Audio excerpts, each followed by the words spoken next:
Hey there, it's Jenny from Southern Savers. It's Monday night and it's our weekly Q&A. It's nice to be back with you guys. We took last week off while my husband and I went on vacation, just the two of us, and kind of fun. It wouldn't have worked. The time and time zones did not line up at all, but it was fun to get away with him and to have a little break, but good to be back. So we are going to jump in tonight with vacations because we just should. It's on the top of my brain, but it's on the top of everybody else's too, because from what I hear, it's just rained the whole time we've been gone at our house. And I know we're all getting a little, ready for a break, ready for some time away, cabin fever. I couldn't think of the words there for a second, but just, everybody needs a little bit of a break. So that's what I want to hit on tonight. We've covered this a long time ago. So some maybe old tips that you've heard before. I would love for you guys to chime in with some tips that you have on saving when you travel too, because we can always learn new things from everybody. And I've got a lot mapped out. I sat here and made some notes tonight so that I can make sure we tried to hit it all and not miss anything across the board. So in terms of traveling and vacationing, if you've got questions or you have comments, leave them in the comments and I will see them and share them. If you've got questions that are off topic, that's fine too. We can jump in and go wherever the questions take us.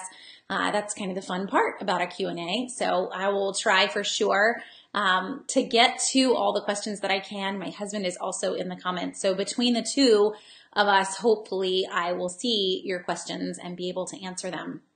Carrie's already asking, how was the trip? Well, first off, we left the kids at home. So it started off great. We haven't had time away that was that long in a while, like before kids. And we also even left main laptops at home. We took a Chromebook with us, but not even my normal computer. So it was kind of fun to just really step away. So as we jump in, and Sheila's kind of going right where I was going to go from the first start, and that is flights and travel and just big travel in the first place. So Sheila's saying off-season flights to Ireland, $371 round trip is cheaper than to New York. Exactly. So that's my first major tip with anyone, no matter what type of vacation that you're planning. It could be we want to go an hour away to the beach.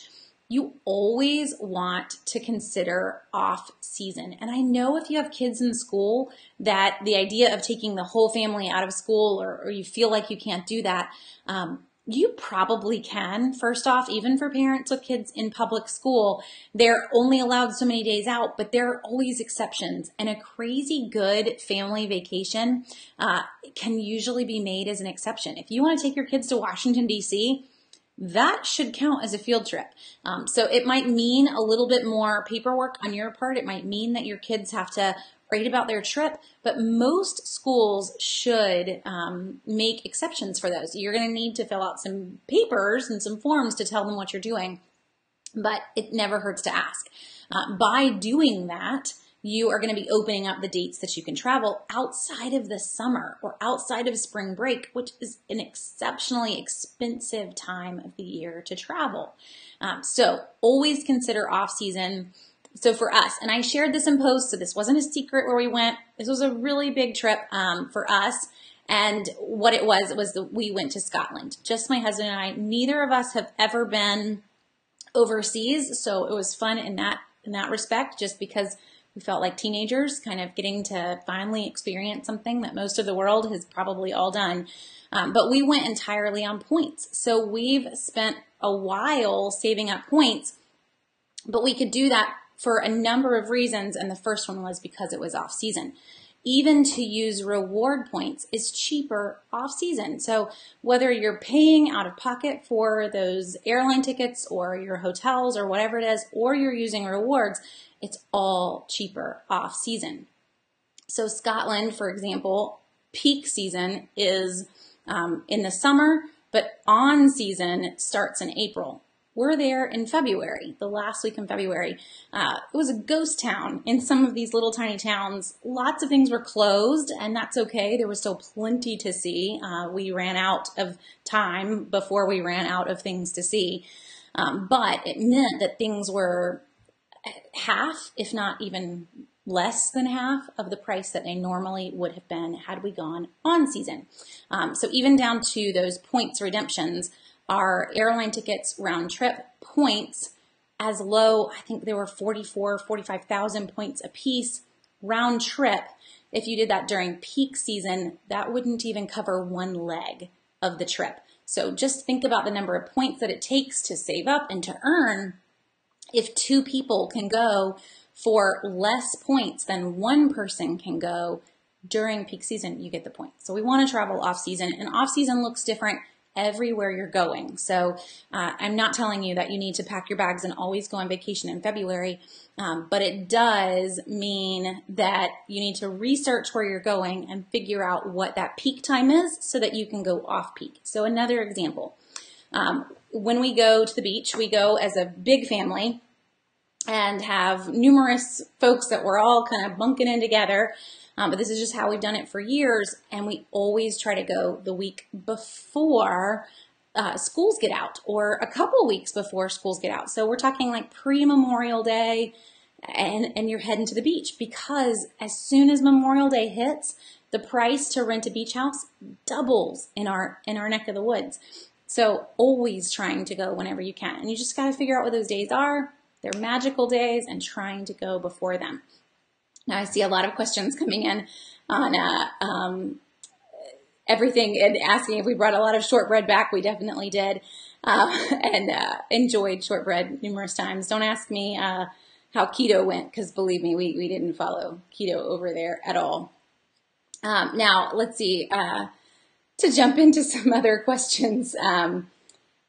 Paige says, I'm looking to take a day trip or a short cruise. I get vacation time and my husband does not, so we can't go anywhere far, but we're in need of a vacation. So any tips on when to book a cruise or how to save money on a weekend, probably in-state trip? So Paige, for us, we actually, we end up taking a number of little tiny trips because we're kind of the same way. We all get cabin fever around here, and it's probably because we're all together all the time and we homeschool and just need to get out and do something different. So the big thing that I would look at, state parks and cabin rentals are super cheap, especially off season. So researching if your state parks have any cabins available. Last minute is even sweeter, because in our neck of the woods anyway, I don't know what area you're in, Paige. I think you've shared it in the past, but I don't remember.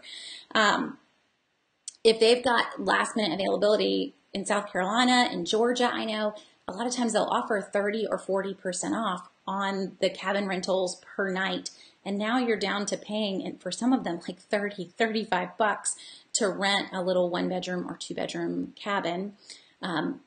You could go camping if you wanted to as well. I know that might not be your first idea in the middle of February, but I would totally go state park cabins first off. Another one is last minute looking at VRBOs and Airbnbs, because last minute, again, you're going to get some really good discounts on people who are just trying to fill spots. Now, the same for cruises too, Paige. So there are some really good websites for booking open rooms on cruises. And you know what? As I went through and I wrote down everything I wanted to talk about, cruises didn't make my list. So I didn't like pick my own brain on what those were. But there is a good site that I would recommend. So I'm going to make sure that I find it first. So the one that I tend to share a lot on Southern Savers is cruisedirect.com, and Cruise Direct isn't just last minute cruises, but they do have a page of last minute cruise deals. So that would be the one place to look. Another one is directly with the cruise line and seeing if they have a last minute page on cruises.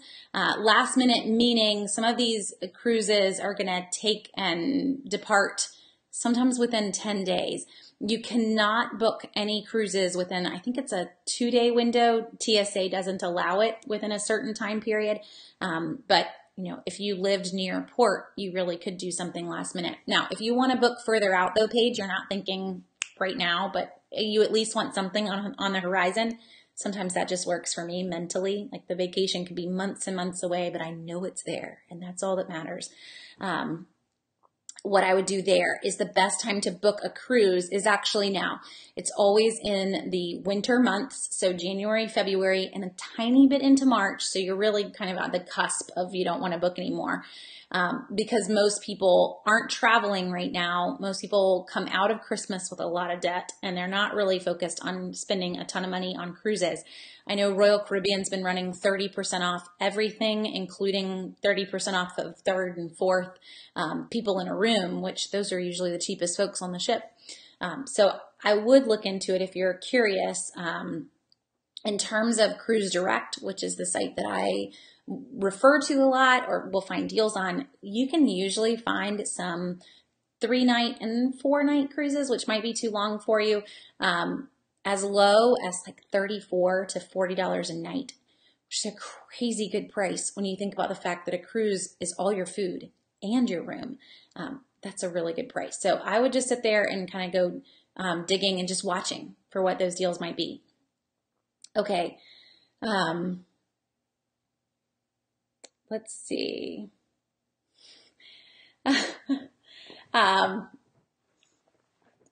So Erin says, she's, any tips for traveling, with more room? She's kind of scared of going places and has never flown or done a train ride. So Erin, in terms of traveling and needing extra space, I wouldn't look past a train ride. You might be surprised at what the options are on the train and the space that you're given on the train. And I know some of that might be fear of just having someone else in control too. So there are a lot of folks that don't fly just for that purpose. But I would at least research the train before you decide to never go on a train. I know Amtrak was running BOGO Amtrak tickets just a couple weeks ago. That's a rare one. I can't promise that one's going to pop back in, but we do see some discounts even on smaller lines. But another option without flying would just be using your own car and hitting some spots that are within driving distance, within a day of driving, and just taking some shorter trips, kind of getting into that mode of we're going to get going and we're going to make this something that we do on an occasional basis, and then a more common one, getting more comfortable with it. With the flights part, that can be tricky because so many airlines are going to require that you either grab another seat, and you're going to be super uncomfortable just in the leg room already because everybody is, that you're going to end up paying more and more for it. I mean, they're now making you pay for a window seat, much less for room for your legs. So I don't know how much that would be in terms of comfort long term. So I want to talk flights. We've talked just off season, but just some sites to use to get a deal on flights. And then I want to go hotels and food and other things like that. But flights are usually where if someone says we want to go on a really big vacation, it usually involves trying to get further than your car would normally take you.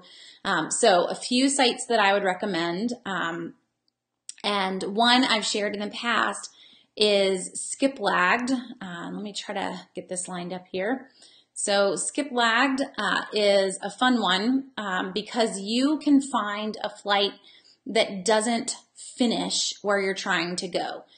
So in other words, let's say I want to go from Charlotte, which is the biggest airport anywhere near us. It's like an hour and a half away. And I want to go to, let's go Denver. I'm just randomly picking a place now. Put in some dates. Let's go further out. The farthest, typically for airline tickets, if you didn't know the magical dates, you really want to be booking a ticket between 60 and 90 days out. Any further out than 90 days, and it doesn't necessarily save you much beyond that. But any closer than 60 days, and you are probably going to pay an arm and a leg more than you would have during that magical 90 or 60 to 90 day window. You can go super far out, yes, but you're really actually not going to get that great of a deal. Okay, the other thing to look at on any type of travel. So we talked off season, but there's also off peak. And airlines, that is a big one. And peak for airlines tends to be Fridays, Mondays, and the weekends. Because you've got business travelers who are traveling for work and they want to come home on Friday and they want to leave on a Monday, that kind of picture. So when we see, if you look at JetBlue and you look at some of the discount airlines that they run these $20 round trips or $20 one-way ticket sales, they always run for Tuesday, Thursday, and sometimes a Saturday departure. So if you want to play with dates and you want to find the cheapest flights you can find, start with those dates in mind. Let's leave on a Tuesday and let's return on a Tuesday. I know those are weird days to leave and return, but if the goal here is to save money, then you are going to find the best price by playing with the best dates. So off season, but also off peak. And that's what that means. Another one off peak can sometimes just be the time of day. So it doesn't have to be a horrible day of the week, but maybe that you take the red eye instead of taking the one that gets in before, the day changes. All of those things are going to be ways that you can save money. So let's see, I'm just going to shrink it because it doesn't want to all fit for you guys. So what SkipLag does, as I'm showing you this particular site, is that it is looking for a flight that maybe goes somewhere else. It's maybe a much longer one, or it has a strange layover. But the big one, and usually the savings, and my Denver example is not giving me any examples. Let's see. Let's go hunting for a different one. Trying to think. Let's go to New York, all airports in New York. So the big one for SkipLag is that it's going to look for a flight that doesn't terminate in that city.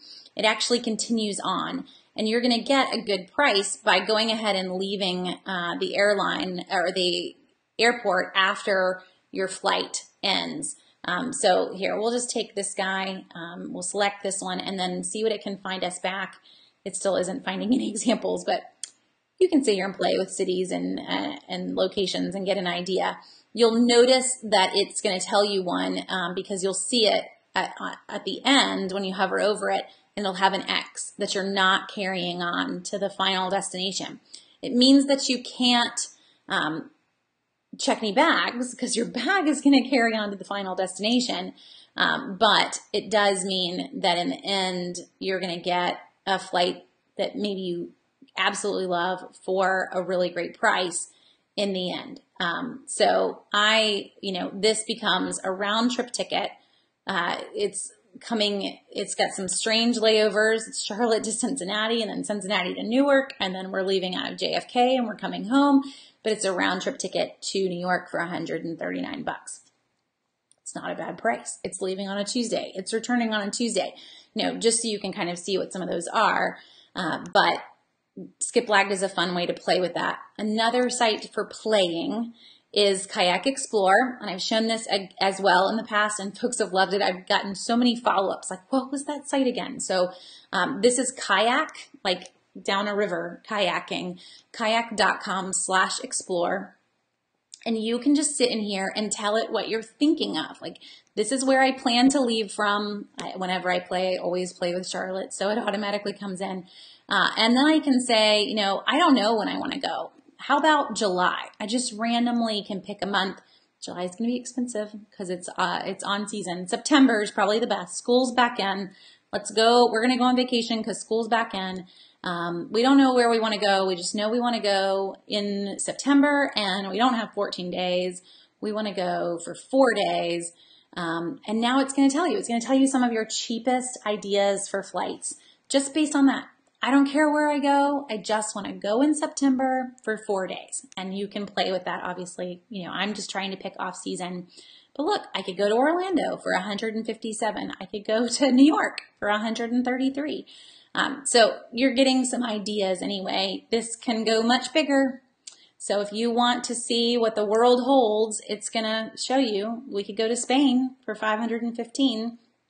And you can obviously set your budget too, and it won't show you very, very expensive ones, but it's a fun one to play with if you're just trying to get some ideas of what your options may be. It's a fun one. Okay, now one other one, and this one I follow, is a blog, and it's rare for me to, tell you guys, oh, you should keep an eye on this blog, but this one in particular, I'm trying to get it to where you can even see the URL, but my head's just in the way tonight. But the blog's name is called theflightdeal.com, and all they do is post deals to random cities, and they're not necessarily where you're going to want to go. You can put them in a feed reader if you wanted, or sign up. I think they have an email, but they're RSS, and just signing up for a feed reader might be the easiest. But they're going to alert you if there are any crazy good deals, and some are going to go quickly, so you'll see if they're gone already. There was one, for example, that I almost woke up my sister-in-law for this morning, because my sister-in-law lives on the West Coast, and they posted one that I think it was Southwest is now running flights from Oakland, California to Hawaii, and they were running tickets as low as $49 from Oakland to Hawaii, as the inaugural were now running this line out there.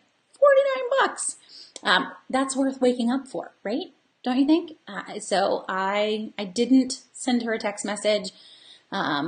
She doesn't really need to go to Hawaii right now, but it's such a good price that I feel like it was a hard one. I really almost did wake her up for it. Maybe she would have told me thank you. I don't know. But it's fun to kind of watch. You're not necessarily going to take all these trips, but it is just a unique place to kind of keep an eye on. So theflightdeal.com is that website. It's a blog, and they tell you how to get it. They tell you how to book it and the codes that you need, or the airline that you want to go through. So the three that I've recommended so far: skiplag.com, kayak.com/explore, and the flight deal. So we'll move on from airlines, because I know not everybody wants to fly, but that is sometimes the biggest chunk of it for sure. And points is a whole nother ball game, guys. So, you do want to consider that. That's definitely what put this in our ballpark, because it wouldn't ever have really been in the budget. Even to pay $400 a ticket, you're still out of budget at that point. We tried to, we didn't even really hit that even when it came to lodging. So when it comes to points, two big things: loyalty, sticking with one airline or sticking with one alliance. So for example, American and British Airways and a number of other airlines are all part of the One World Alliance. It kind of all sounds very taking over the world and the way that they word it. But the point for you is that if I'm earning points under one airline, I can actually move them. I can transfer them to another one. I can find multiple flights. So I can use my American points for a British Airways flight. I can get more places. So your loyalty can be a little broader than one airline, as long as you're picking an airline that is in connection with others that you want to use. And then credit cards, paying them off. This isn't a carrying a balance, but looking into one that is going to give you points towards something that you're trying to earn is going to be a benefit as well. Not to mention that having an airline credit card in particular will mean free luggage that can come with you. So if you're traveling on an American flight and you use an American credit card to pay for that flight, you're going to get one free checked bag for you and I think it's up to 3 other people with you. That's a lot of people and a lot of bags. But when you think about a bag costing $25 both one way, so $50 round trip, if you're paying off your credit card and it doesn't have an annual fee, it can be worth it. Okay, let's move on from airlines and talk about other things. So hotels and lodging. As I mentioned to Paige, going state park cabins is a favorite for us. They're very inexpensive. Camper is another favorite for us. So we have 7 people, but we can cram them all in the camper and have a blast. And in terms of camping, you're talking $10 a night upwards to, I think the most we've ever paid in a campground, it was a private campground for Stone Mountain Park, was like $35 a night. We were still off season, but you're not going to get very expensive. So that's definitely hands down the way to go. And then looking hotel wise for less expensive brands. So one of these that I mentioned in a post that I did last week, skipping Posh and going free breakfast, that is always a big thing for us. The more expensive a hotel costs, the less you're really going to get from them. But the cheaper the hotel is, you're going to end up with free breakfast and free Wi-Fi and free everything. So save your money. Don't feel like you need to travel like the Queen of England, and instead stay cheap and use that money on other things. You're asleep the whole time. So stay cheap. Use the extra money to see more things, to do more things while you're out and about, whatever it might is, but not necessarily where you're sleeping. And then I am a huge fan of VRBO and Airbnb, because then you have a kitchen, and that is going to save you so much more money to be able to cook a meal.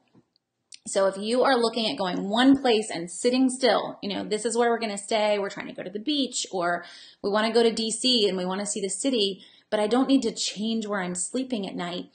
That's a huge opportunity to always go with a vacation rental instead of a hotel.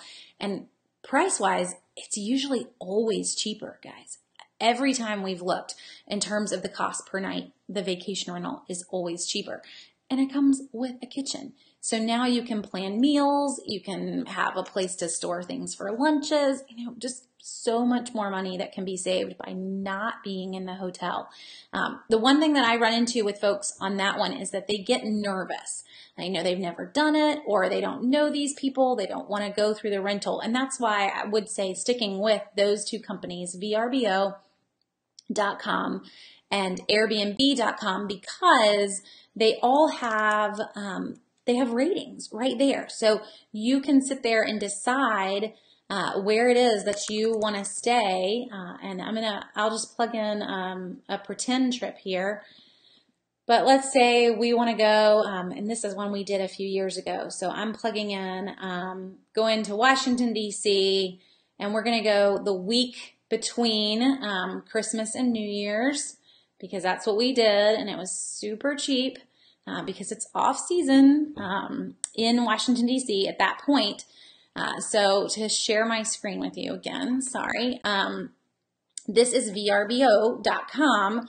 And in doing that, I can even play around with my filters on this too. So I do not want to pay $1,000. Let's say I don't even want to pay more than $200 a night, which is super small.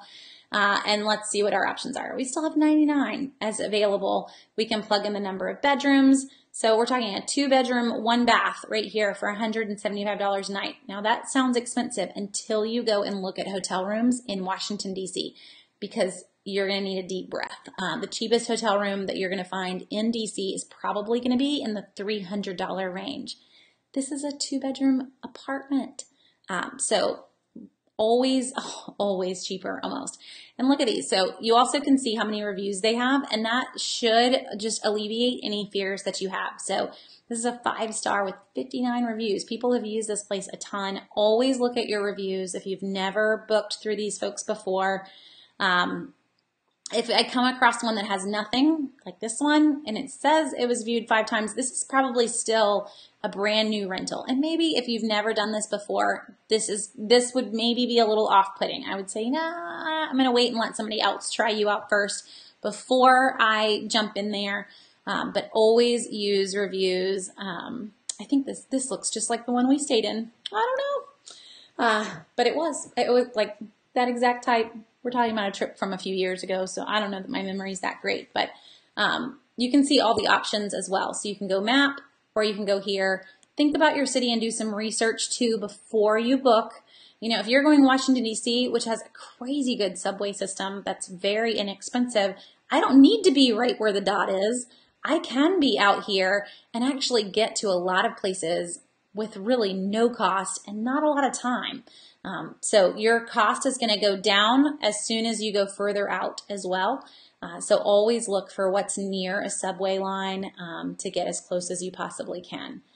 So for us, when we rented, we actually did find a really good deal that was right back here on this little street. So you kind of wouldn't be surprised.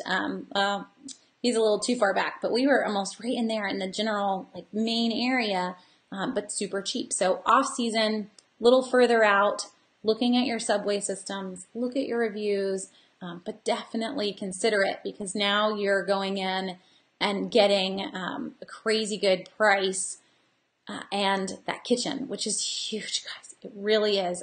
For us traveling with kids, to not have to eat out every meal, that's going to save so much money. Okay, so some questions. Sorry, guys, to not jump back on questions there.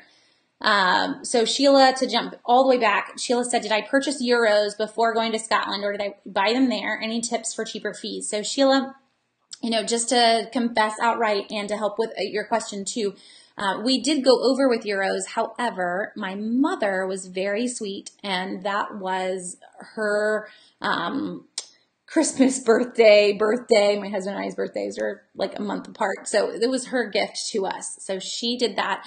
However, she did it through AAA. So if you know somebody that has a AAA membership, we don't, but my mom does. She did find that if you get a value that is $200 worth, that there are no added fees to do that. And there are a number of other places that also offer that. So it depends on how much you are getting beforehand. Now, that said, in terms of the other kind of back end is, do you need it? I would do some thinking about where you're going. And for us, we went over with pounds, not euros, because they're not going to get you very far in England right now. So we went over with pounds, and we didn't really end up needing them in most situations, because everywhere that we went would take a credit card with a chip in it. If you don't have a credit card with a chip in it, I can't imagine that you don't at this point. But if you didn't, you would have to have one.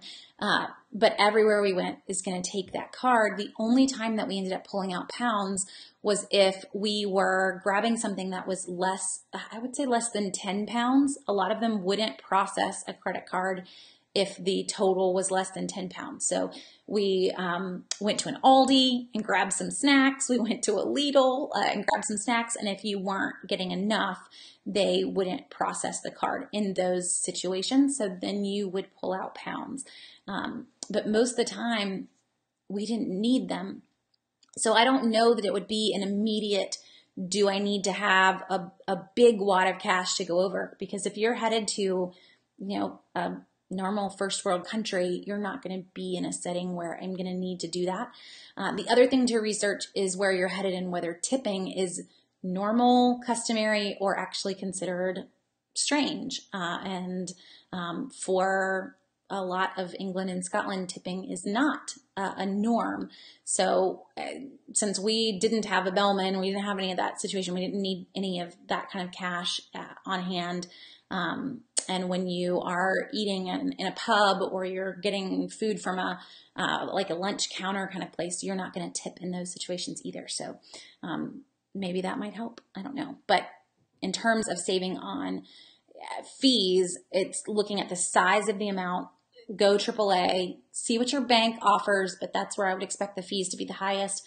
And then also some of the airport counters, and this was a tip a friend had given us, if you look on their web pages before you go, have a form that you can print out, and it waives the fee as well. So that's just doing a little bit of legwork and seeing what the conversion truck is in that airport and seeing if they're offering anything on their website. So you would do that as soon as you landed, but it would save you the fees as well. Let's see. So Darlene says, any deals for Edisto Beach? No hotels there. So Darlene, the deals there are going to definitely be VRBO and Airbnb. So there are no hotels. That's a tiny beach. It's actually a deal all on its own. So the smaller the area, always the cheaper to go there over another beach. And just to give you an example, Edisto Beach versus Isle of Palms. And for those of you who don't know, these are the two kind of quiet, two beaches that are around the Charleston, South Carolina area. So for those of us in South Carolina, this is where we're headed. Isle of Palms, you're going to find a house in the 3,000 to on up range for a larger size house that's going to fit a number of people. Edisto Beach, same size house, almost 50% less. So just changing the beach and going with a smaller beach, you've already saved a chunk.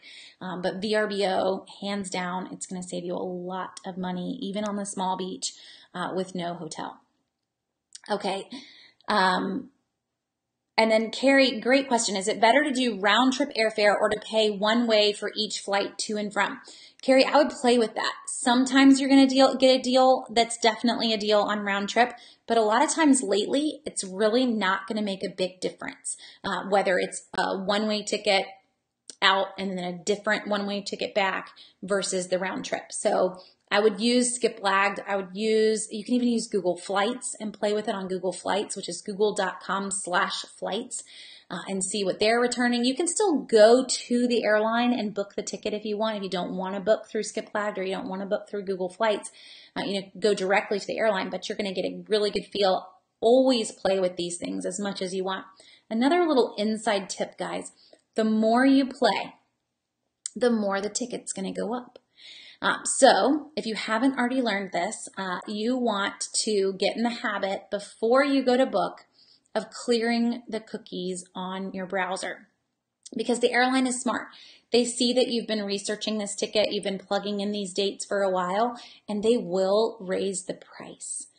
So if you didn't already know that, you want to go up to history, you want to clear your browser, or you want to use an incognito window in Chrome, and I want to rerun the search, and I'm probably going to get a lower price, especially if you've been doing a lot of searching for one general area and around the same general dates. So always clearing your cookies, clearing your cache before you finally book.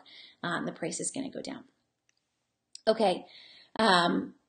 What about staying at a timeshare? So Nisi, if you can find, maybe you are using somebody else's timeshare, you will find some of those that are available, folks that are just going to put their timeshare kind of time up and you're going to buy their week basically.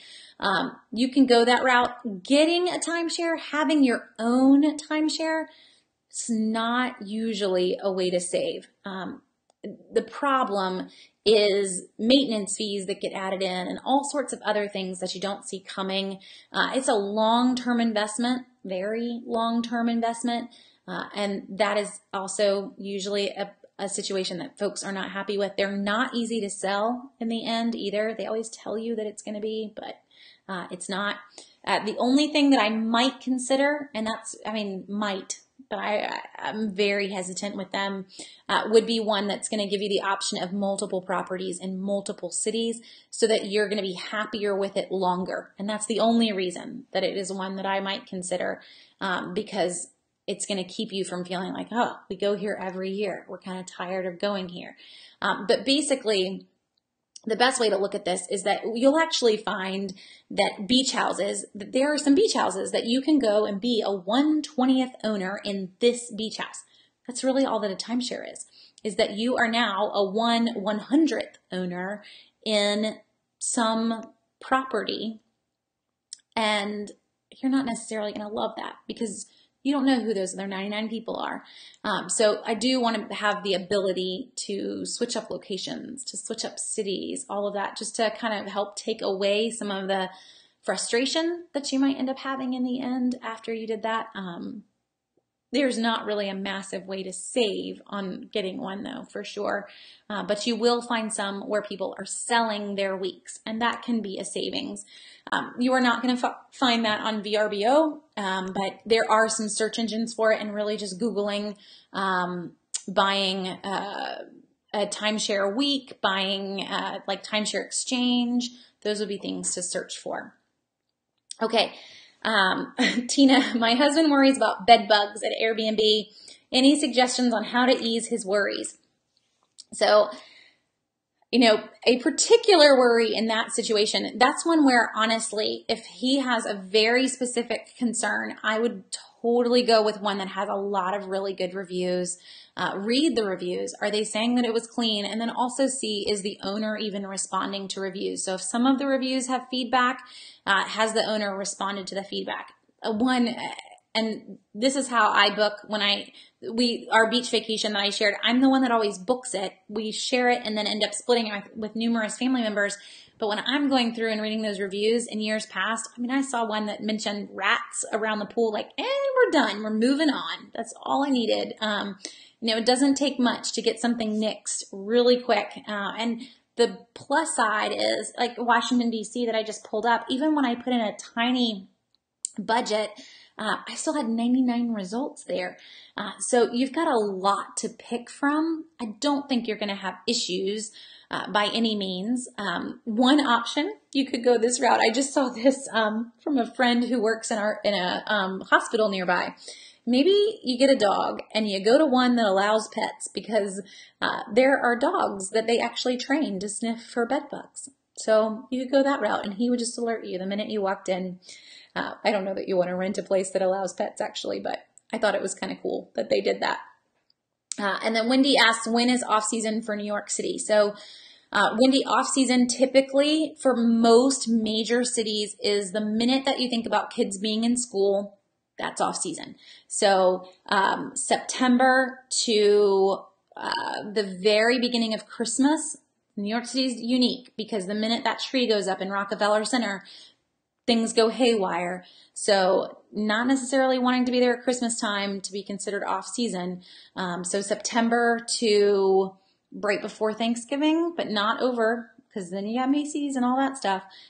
September, October, early November, and then thinking January, February, March. Those would be your big off-season months. Could possibly get into April, but the minute that you get into spring break, that is not off-season. And remember, not everybody has the same week for spring break. So you're more like spring break season, and that's just craziness. So those are the main months.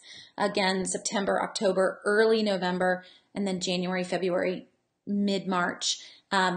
Peak times to go to any major city, and it's going to be off-season. Now it's going to be cold. That's why it's off-season. So just bundle up, be ready for the weather, but know that you're getting a really great price to be there at that point. Okay.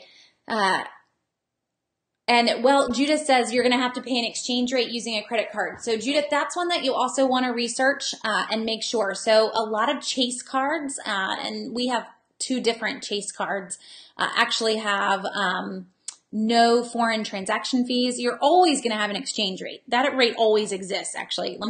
In terms of the wording, the American dollar is not one American dollar to one British pound. So the exchange rate is just the rate between the dollar and the pound. And that rate it can be higher, it can be lower, depending on how you exchange the money. But it's generally, we're talking hundredths of a point at that point. We're not talking Chase is going to exchange it at 1.5 and AAA is going to exchange it at 1.31. It's really going to be a difference between 1.31 and 1.34, if that makes sense. So that's the current exchange rate right now in England. The other unique thing that you'll currently also see are how when you are using your chip and you're paying, a number of the processors overseas will actually ask, do you want to pay in US dollars or do you want to pay in British pounds at the processor? And it'll even tell you the exchange rate that you're getting at the unit. So you could make that decision right there if you wanted to, if it made you feel better. I found when that popped in, it was usually not a great rate. Let's go ahead and pay it in pounds and let that all come out in the end. But you can call your credit card company. You can find out what their current rate is. Keep in mind that those exchange rates change daily, hourly, sometimes depending on the market. But that's the big one is, are there foreign transaction fees? Then that would be your biggest concern. So any house rentals around Disney World, we are a big family and usually stay at Disney resorts, but it gets pricey. Also, I have 4 boys. Oh yeah, I gotcha. And you would like them to necessarily be in nice company around the pool and whatnot. I hear ya. So as a mama of 5 girls, we're working hard on wearing good swimsuits. Don't worry. Got to start somewhere. So Disney and Disney rentals. There are rentals around all over Orlando. You're going to save a lot more going out and driving into the park. And that may not be what feels normal for you. You're used to staying on site. And it may, in a way, to your kids, it may even feel kind of like a bummer because you've moved off site and very out of the area. What I would look at in terms of those rentals, see how cheap you can get them as close as you can, but consider that if I go further away from the park that I may actually get some better amenities. I might find a house with a pool if I'm willing to drive a little further. So now we have the pool and we don't have anybody else that we have to deal with at the pool. And we just drive in. So they're definitely there with some very good prices. Another thing to consider near Disney World is, do you have any friends that live nearby that could not necessarily house you, but throw out some options for inexpensive places to stay, or you have the ability. I am not brave enough to try this, but there is a house exchange. There are a number of websites that do those. So I mean, you could get really creative if you live somewhere fun and you wanted to see if somebody in Orlando wanted to come and stay in your house. That's always an option too. We have never tried that one. But you can definitely find rentals, and I can sit here and play with them. But again, it's kind of when we go back to the DC thing that I was mentioning, the further out that you get, the cheaper things are going to be versus being right in the heart of things. So, just to back out for a second, as we go all the way out and you see all the dots, the further that you're willing to go, sometimes these are going to, this guy's $159 a night. He could be right on a subway though. So, depending on where you're headed, obviously Orlando doesn't have that. If we tried to put a subway in Florida, it would be underwater. But, in Washington, D.C., in New York, these are options. So just go further out and you'll do pretty well for sure.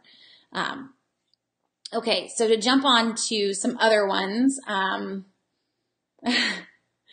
you know what, Bonnie? I would totally come to Tallahassee. I was born and raised in Tallahassee.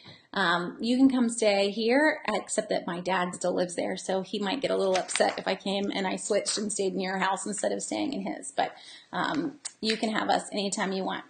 But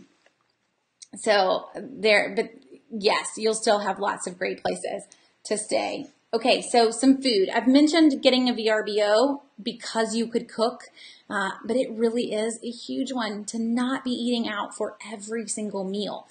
If this is not a possibility, you're going to New York, you are getting a hotel, or for us, you're traveling on points, so you're getting a hotel, then find some other ways to save on food. Obviously, breakfast in a hotel that offers free breakfast, that's one whole meal that you are not paying for. We are known as well to grab, if they have a bowl of fruit at breakfast, to grab a piece of fruit per person, and that's a snack for later on. I'm not saying you load up your backpack with everything from breakfast, and we're not trying to hit that point, but we will grab something for a later snack. Another one that we did was eating a big breakfast and then just a snack. So for us, this past week, it was sometimes 2 o'clock and we realized, we didn't eat lunch. So then we have a snack and we have dinner, an early dinner. So it doesn't have to be that you're even eating 3 full meals. You're going to eat a big breakfast that was hopefully free at your bed and breakfast or your hotel, wherever you stayed, and then a snackish lunch and an early dinner. When in a lot of these places, early bird specials do apply. So always look into that if you can get there before whatever that cutoff is. And most of the places we were in, it was 6:30 was their cutoff. That if that works for you, let's do it. Other options are to go smaller, so pub fare, lunch counter food versus sit-down fancy restaurants. And then another one, and this may just be us, but we kind of travel on the cheap. So if you want to go fancy and you want to have a glass of wine, this just maybe should help you know that it's not just me in the family that's super frugal. But if my husband were out and he saw the price on a menu for a beer, I think his first thought is always, like, I could get a 6-pack for that price. So we're off to Lidl after dinner to, get a bottle of wine and take it back to the hotel room because you could pay £3 versus paying $5 a glass. So that's just an example. We are also known to do that for ice cream. If I was wanting something for dessert, we can get a carton of ice cream for less than you could buy dessert in a restaurant. So anytime that you can do those things, you may not even have a kitchen necessarily to be able to cook a dinner, but you can still save some money by being frugal on the side. Now, is that frugal or is that just crazy cheap? I don't know. It was still perfectly fine and delicious ice cream, but I didn't have to pay, $6 for one scoop. I just had to fight him for my half of the little pint, and we were good. So lots of ways that you can get frugal and still eat out if that's the case. Now, some other options for food too is to consider going with places that you can use gift cards. So let's not talk international here, but you're going locally. Don't forget about your gift card deals. So we see gift card deals in all the drugstores all the time. Buy a $50 Chili's gift card and get a $10 extra care buck back. Or you've got Raise.com who's offering 5% off gift cards all the time. Well, they're already on sale and they're offering another 5%. So for us, I actually had remembered that the Charlotte airport had a Chili's. Turns out it closed 2 years ago, but I went prepped with a Chili's gift card because I knew we were going to be in the airport and it was going to be supper time. So I was really hoping, hopefully that will work out a little bit better for you based on where you're headed. But if you're going in the U.S. and you know that you're going to have some of these major chain restaurants near you and you have to eat out, then be prepped with some crazy good gift card deals to be able to do those meals out and to do them on a budget. Don't forget that some of these companies still offer coupons. So if you're headed to Chili's and you got a gift card deal, you better be signing up for their rewards program because you are also going to get free chips and salsa and Longhorn. You're going to get free dessert all the time with the emails that they're sending out. So make sure that you're kind of taking both sides of that, getting the gift card deal and the coupons and the emails that are going to come from those companies so that you can really stretch your dollars in those particular stores for sure. Let's see. Yeah. Let's trying to catch up on all your other questions.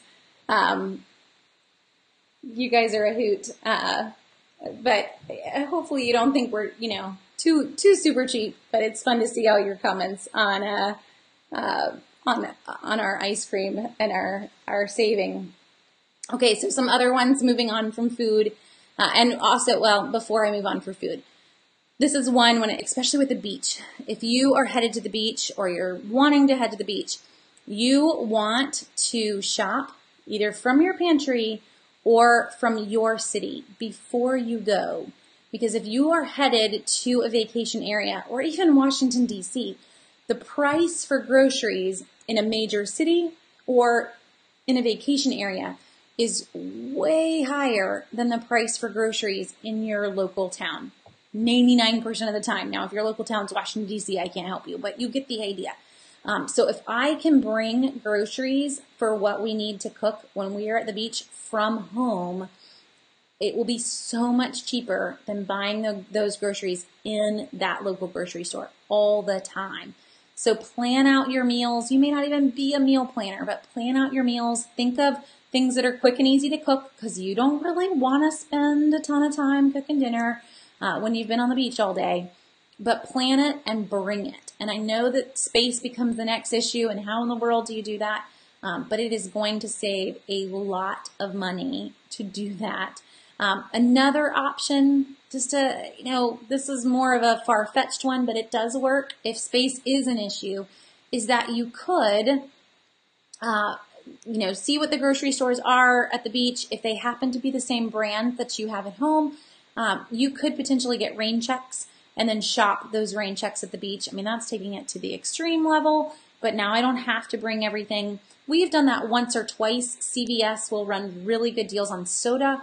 I don't want to have to pack up the soda, but I can get a rain check on the soda when they happen to be out of it and then grab it at the beach because CVS rain checks don't expire. So we have the exact same deal, the exact same price, but I didn't have to pay out of pocket or haul 6 12-packs all the way to the beach. So there are some moments where that might come in handy for sure. And yeah, so Kay, I love it. So Kay's even saying, don't forget to go and pack a lunch and take it and have a picnic. Yes. Actually, and to help you not feel so bad on that one, Kay, if you do feel a little too frugal, I think it's great. This week when we were in Scotland, we were at the castle in Edinburgh, and I loved it. I wanted to take their picture. There was a family with a ton of kids running around and the dad sitting there right on the ground next to a cannon. I mean, we're talking like a 500-year-old cannon, and he's getting out pieces of bread and slathering them with peanut butter and jelly and slapping them together and handing them to kids. Like, he didn't even come with sandwiches made. I don't even know where the mom was, but the dad was totally running the kitchen in this moment, making lunch happen at a castle next to a cannon. So you can have a picnic anywhere you want. You just need to bring the bread, and don't forget the knife if you haven't already put them together. But you're going to save a ton of money versus eating lunch at the castle where a sandwich is probably like 12, 13 bucks in their little cafe. So pack a picnic. It's always a good one. Okay, love it. So Paige, you're my next, that was where we were going next. Okay, is there a way to save on things to do once you get on vacation? So first off, there are a ton of things that are free. So that's the route I would go first, is hunting. Are there free museums? Are there hikes and things to do in nature that are free, or things that are just free around town to look at? Nobody's going to charge you to walk down the street. Can you get that far in a sense? So an example from this week, just as my brain was kind of taking notes as we walked around the castle in Edinburgh that I'm mentioning, you have to pay to get in the castle. However, the place where they offer tickets, or that they take your tickets, is actually like 2 gates in. So you can come in through 2 entrances and see a piece of the castle completely free. No one's going to ask for your ticket. So if you didn't, yes, you're missing out. You didn't make it all the way in. You didn't see the whole thing. But if you were just trying to quickly get a glimpse of things, you got a glimpse. You got in the first gate. At this point, you probably would have been killed if you were trying to invade the castle, but you got in that gate and you got in another one before they asked for your ticket. So you may find that that's the case in a number of historic places. We actually did. That was just one example. But there are a number of things that are free. So one plug here for Southern Savers, if you haven't already looked at them across the U.S., we have probably 30 different cities, and I update these. We just did them within the last month. Constantly making sure the links are all good, of 25 free things to do in major cities all over the U.S. So there's one for Nashville, Atlanta, New York, Washington, D.C. It really doesn't matter where you're headed. There's probably a list. So I'll get my husband to stick, I think the easiest place would be Pinterest, because we have them all on a Pinterest board together so that you can find them all pretty easily. But it is 25 free things to do is the name, and then just plug in the city's name and you will find a number of things. So we don't have any for European cities, but I'm already making my Scotland list in my head just of everything that we did.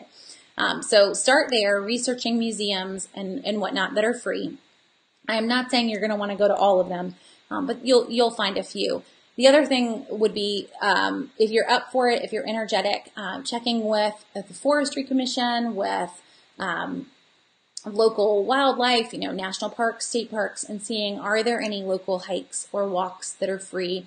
Another one that I would recommend if you are into nature is starting to watch Instagram for wherever you're headed and just getting an idea of where people are taking pictures.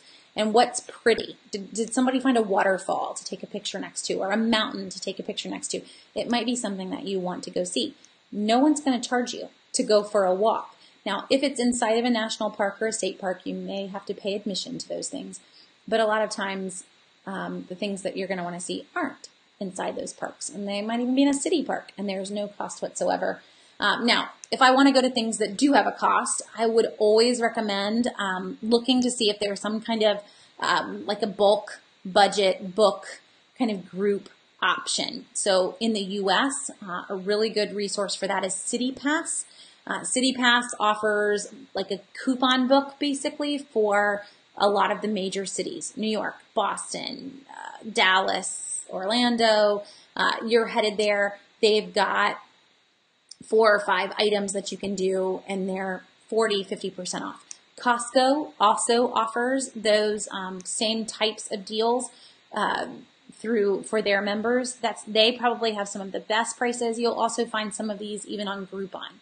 So always looking to see what your options are with those. Hunt around, make sure that you are getting the deal that you want, but definitely look into them. One warning with those books is that some that you will find that offer a ton. So New York, for example, you'll find some that will have like 12 or 13 things in them.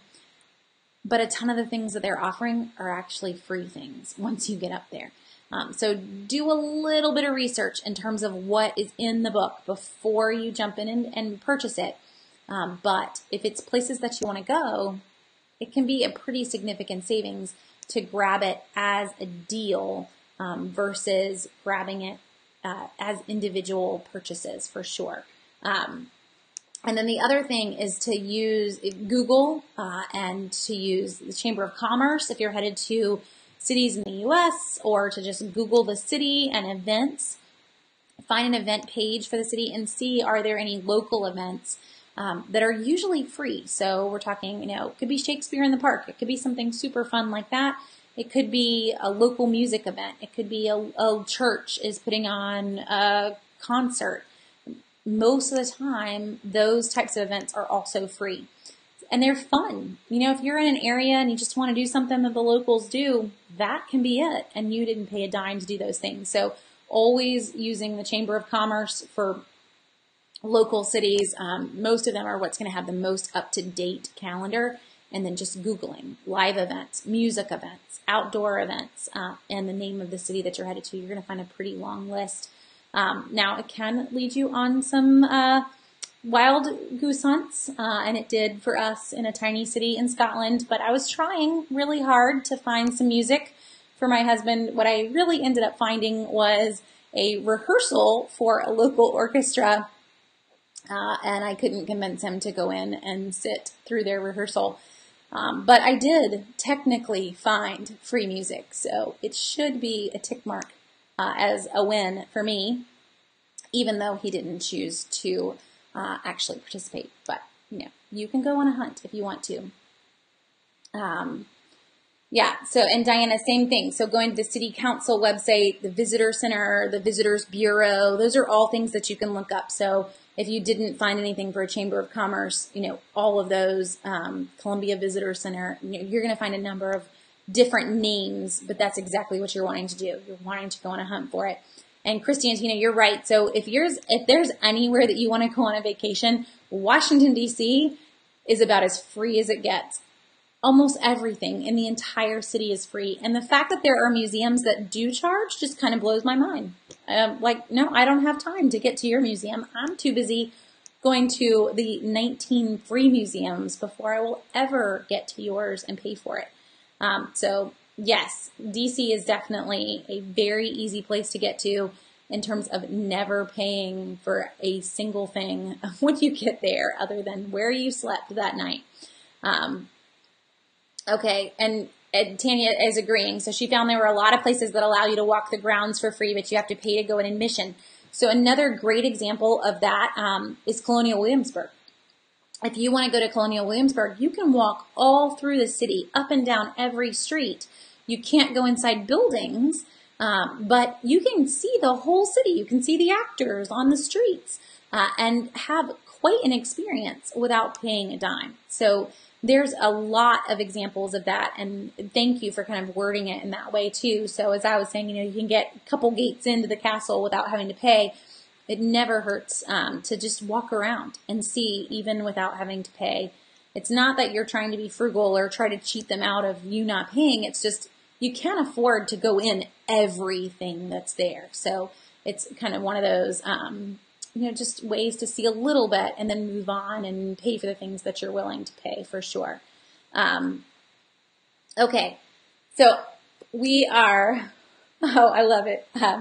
Well, Tanya, maybe next time I'll give you where they rehearse, and you can make him go, and that would make me feel better that we didn't waste our time trying to find it, because it took us a while to find it too, just for us to realize it was a rehearsal. Okay, so I think that we've hit most of everything that I had on the list. We hit a lot. It's a fun list for sure, and a fun topic. If you are looking at booking for a summer vacation, this is it. You really don't want to go any later in terms of finding a VRBO, finding travel. Summer is a crazy expensive time, and the later you get and the closer you get, it's only going to get more expensive. So if you can hold off, great. If you can't, you want to try to go on a summer vacation before Memorial Day or after Labor Day, which might not feel like a summer vacation, but it's going to be so much cheaper. Even the week after Labor Day, so much cheaper than the week before. So if you can just try to not go on vacation in the months of June, July, and August, you're going to save money. But always looking off-peak, off-season, and then trying to, factor in some of these other things. Carrie's saying part 2 next week. I mean, this was a lot of what we hit, Carrie, but if you have other questions that I didn't cover, or you even have some topics, Carrie, that you can think of that maybe I didn't get there, because I will confess to you guys, I am pretty surprised that I'm still awake with you right now, because my brain very much still feels like it should be 2:30 in the morning, and I have not gotten back to East Coast time. So if I just left something off because my brain didn't even think of it, shoot me a note, and I will gladly add it in and make sure that we hit it the next time for sure. I thought we would jump way back, back into money saving and all of that as well, and not sticking in vacations for too much longer. But we can definitely go wherever y'all have questions for sure. And Karen, I agree. It is too hot to vacation in the summertime. We're just so used to going off season that I wouldn't even think of going to the beach in June and July. But some people love it. It's just not for me. And Paige is saying, I've heard that booking a cruise last minute is better and cheaper. So yes, Paige. So last minute cruise is probably as cheap as you can get in many situations, but we're talking within like 2 weeks of the cruise time. Just keep in mind that even if you're looking on peak, if you're looking for that, June, July, August, there could be nothing. So that's the tricky part with last minute. Last minute is also going to be potentially the room with no window, which is okay. You're just going to sleep there, but you're not going to have a lot of choice in what kind of room you have. And if that's cool with you, then you're going to get some really good prices, because they're just trying to fill empty rooms. There's no point in having an empty room on a cruise ship. They want somebody in it. So yes, last minute on a cruise ship, always a really good price. And Vicki says she's late to the party. Do I ever use third party to book airfare? So Vicki, I will book through Skip Flags sometimes, but I tend to use third party to find the airfare that I want and then go and book it through the airlines. The reason for that is that the rate is usually the same. It's the same search engine. So people don't realize this, but Orbitz, the search engine that everyone is using for airlines, is run by Google. They run the back end of the airline system, even for United and American. And so you could search on google.com/flights. That's a front end that they made for the consumer, but it's the same search engine. Find the flight that you wanted and then go straight to United and search on United. It's going to be the same price. So you're not going to get too much of a difference. The difference is going to come in when you've researched it a ton of times and now they have a cookie set on your computer and they realize that you want it and they're going to raise the rates.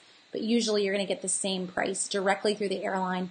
And so that's the route that we tend to go. Third party to find the deal and then not on the other. So that's the route that I would recommend for sure on flights. Okay, so I'm going to go ahead and hop off and go right to sleep pretty much. Thanks guys for joining me. I hope that it all was helpful and that I don't look like I'm half asleep. And we'll go back into couponing topics for anyone that didn't want to talk vacations this week, next week. So back at it, same time, same place, every Monday night at 8:30. I hope you guys have a great rest of your week. I'll pop in with our Publix deals this Wednesday because I haven't grocery shopped in 2 weeks now. And pretty much the minute that I got in from the car, my kids started listing all the things that they felt we were out of. So since they're obviously starving, we have to hit the grocery stores. So I'll share all of the deals that we get on Wednesday as well when I get home from the store. So y'all have a great week until then. And if you've got any questions, feel free to send me an email or a Facebook message. Thanks for joining me tonight.